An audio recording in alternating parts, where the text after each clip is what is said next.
నమస్కారం అండి. మా యొక్క యూట్యూబ్ ఛానల్ సమాచార సమీక్షకి స్వాగతం.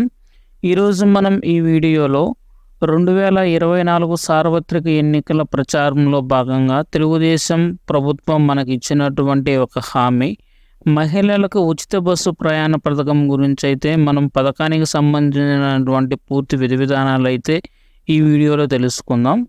మనం లేట్ చేయకుండా వివరాల్లోకి కానీ వెళ్ళినట్లయితే 2024 ఎన్నికల ప్రచారంలో భాగంగా అయితే ఇచ్చినటువంటి హామీలను అమలు చేసేందుకు తెలుగుదేశం, జనసేన, బీజేపీ కూటమి ప్రభుత్వం అయితే ఒక్కొక్క అడుగు ముందుకు వేస్తున్నట్లు మనకు కనిపిస్తూ ఉంది. వాళ్ళు ఇచ్చినటువంటి సూపర్ 6 హామీలు అమలు చేసేందుకైతే ప్రభుత్వ యంత్రాంగం కృషి చేస్తూ ఉంది. ఇప్పటికే జూలై నెల నుంచి పెంచినటువంటి పెన్షన్లు అంటే 3,000 రూపాయలు ఉన్నటువంటి పెన్షన్ 4,000, అలానే అలానే వికలాంగుల పెన్షన్ వచ్చి 6,000, కొంతమందికి 15,000 రూపాయల వరకు అయితే పెన్షన్లు ఇచ్చారు. ఈ యొక్క పెన్షన్లు అయితే ఆల్రెడీ విజయవంతంగా చేపట్టారు. ఇవి గత నెలలోనే మనకు అందించారు. మరోవైపు ఇదే విధంగా ఉచిత ఇసుక పథకాన్ని కూడా ప్రవేశపెట్టారు. ఇక మన ముఖ్యమంత్రి శ్రీ నారా చంద్రబాబు నాయుడు గారు అయితే గెలిచినప్పటి నుంచి ఆంధ్రప్రదేశ్లోని మహిళలు ఎప్పుడెప్పుడా అని ఎదురు చూస్తున్నటువంటి ఉచిత బస్సు ప్రయాణ పథకాన్ని అయితే ప్రవేశపెట్టేందుకు ప్రభుత్వం చర్యలు తీసుకుంటున్నట్లు మనకు కనిపిస్తుంది. ఈ నేపథ్యంలోనే మహిళలకు ఉచిత బస్సు పథకాన్ని అమలు చేసేందుకు దాదాపుగా ముహూర్తం అయితే ఖరారైనట్లు మనకు అధికారికంగా అయితే తెలుస్తూ ఉంది. ఒక్క అధికారిక ప్రకటన మాత్రమే పెండింగ్ ఉందండి. రిమైనింగ్ అన్ని విషయాలు అయితే మనకు తెలుస్తూ ఉన్నాయి. ఈ రోజున మనకి మంత్రి అనగానే సత్యప్రసాద్ గారు అయితే ఒక ట్విట్టర్లో కూడా పెట్టారు అండి. ఆగస్టు 15వ తేదీన స్వాతంత్ర దినోత్సవం సందర్భంగా అయితే ఆంధ్రప్రదేశ్ రాష్ట్రంలో ఉచిత బస్సు పథకాన్ని ప్రారంభించాలని ముఖ్యమంత్రి శ్రీ నారా చంద్రబాబు నాయుడు గారు అయితే నిర్ణయించినట్లు తెలుస్తుంది. ఇప్పటికే రాష్ట్రంలో మూతపడినటువంటి అన్నా క్యాంటీన్లు ఆగస్టు 15వ తేదీన కొత్తగా మరలా ప్రారంభించనున్నట్లయితే ప్రభుత్వం అధికారికంగా ప్రకటించింది. గత ప్రభుత్వం అయితే ఈ యొక్క అన్నా క్యాంటీన్లను నిర్లక్ష్యం చేసింది. వీటిని తిరిగి అయితే ప్రారంభించడానికైతే సంసిద్ధం అవుతూ ఉంది ప్రభుత్వం. ఈ నేపథ్యంలోనే మహిళలకు ఉచిత బస్సు పథకాన్ని కూడా అదే రోజునే మొదలు పెట్టాలని అయితే సూత్రప్రాయంగా అంగీకరించినట్లయితే మనకు తెలుస్తూ ఉంది. ఈ క్రమంలోనే పథకం అమలుకు సంబంధించి తుది కసరత్తు చేస్తున్నట్లు సమాచారం. ఈ నెల 16వ తేదీన అంటే ఈ రోజునే మనకి మంత్రివర్గ సమావేశం అయితే జరిగింది. ఈ సమావేశంలో ఈ పథకం అమలు విధి విధానాలకు సంబంధించి అయితే నిర్ణయాలు తీసుకున్నట్లయితే మనకు తెలుస్తూ ఉన్నాయి.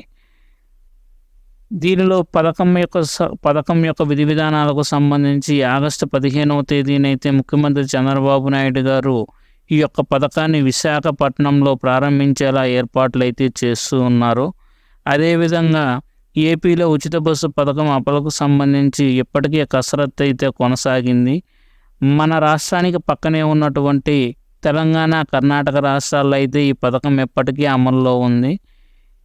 ఈ యొక్క రాష్ట్రంలో మహిళలకు ఉచిత బస్సు ప్రయాణ పథకానికి సంబంధించి అమలు తీరు, విధి విధానాలు అనేవి మన రాష్ట్ర ప్రభుత్వం నుంచి కొంతమంది ప్రభుత్వ అధికారులు అయితే వెళ్ళి దీనిపైన నివేదికలు అయితే తీసుకువచ్చారు. అదేవిధంగా నిత్యం ఎంతమంది మహిళలు బస్సుల్లో ప్రయాణం చేస్తారు, ఈ పథకాన్ని అమలు చేస్తే ప్రభుత్వ ఖజానాపై ఎంత భారం పడుతుంది, ఈ ఉచిత బస్సు ప్రయాణంలో ఎలాంటి సమస్యలు తలెత్తుతాయి, ఆర్థికంగా తీసుకోవాల్సినటువంటి చర్యలు ఏంటి అనేటటువంటి విషయాలపైన అయితే అధికారులు నివేదికలు సిద్ధం చేస్తూ ఉన్నారు ప్రభుత్వానికి. మనం ఇంకొకటి కానీ చూసినట్లయితే మన పక్క రాష్ట్రాలైనటువంటి కర్ణాటక, తెలంగాణలో అయితే ఎవరైతే మహిళలు ఈ యొక్క ఉచిత బస్సు ప్రయాణాన్ని సద్వినియోగపరుచుకుంటున్నారో వాళ్ళు బస్సు ఎక్కిన సమయంలో ఆ యొక్క బస్సు కండక్టర్కు వారి వద్ద ఉన్నటువంటి ఆధార్ కార్డును చూపిస్తే చాలు, వాళ్ళు 0 టికెట్ని అయితే వాళ్ళకి తీసిస్తారనమాట. 0 టికెట్లు అన్నట్లయితే ఆ టికెట్లో ఎటువంటి అమౌంట్ అనేది ఉండదు. అక్కడ టికెట్ యొక్క ప్రైస్ అనేది 0గా కనిపిస్తుంది. ఆ యొక్క టికెట్ని అయితే మహిళలకు జారీ చేస్తారన్నమాట.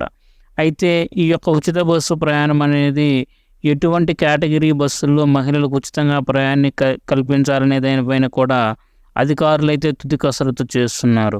అన్నట్లయితే మహిళలకి కేవలం పల్లె వెలుగు బస్సుల్లోనే ఈ యొక్క ప్రయాణ సౌకర్యాన్ని కల్పించాలా, లేదా దీనితో పాటు ఎక్స్ప్రెస్లు, సూపర్ లగ్జరీ బస్సుల్లో కూడా కల్పించాలా అనే దానిపైన అయితే తుది కసరత్తులు జరుగుతూ ఉన్నాయి. ఆంధ్రప్రదేశ్ రాష్ట్ర వ్యాప్తంగా ఉన్నట్లయితే అన్ని రూట్లలో కూడా ఈ యొక్క ఉచిత బస్సు పథకాన్ని అమలు చేయడానికైతే ప్రభుత్వం అయితే సిద్ధంగా ఉన్నది.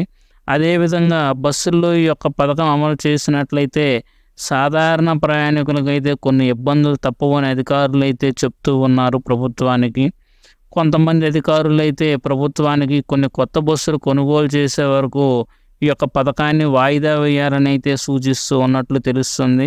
కానీ ఈ యొక్క కూటమి ప్రభుత్వం మాత్రం ఈ యొక్క పథకాన్ని వచ్చే నెల ఆగస్టు 15వ తేదీన స్వాతంత్ర దినోత్సవం నుంచి అయితే రాష్ట్రంలో అమలు పరిచే విధంగా అయితే మొగ్గు చూపుతున్నట్లు మనకు సమాచారం తెలుస్తూ ఉంది. మీరు మా యొక్క వీడియో నచ్చిందన్నట్లయితే నేను అనుకుంటున్నాను. మా యొక్క వీడియోను లైక్ చేయండి, షేర్ చేయండి. Thanks for watching. Please subscribe my channel.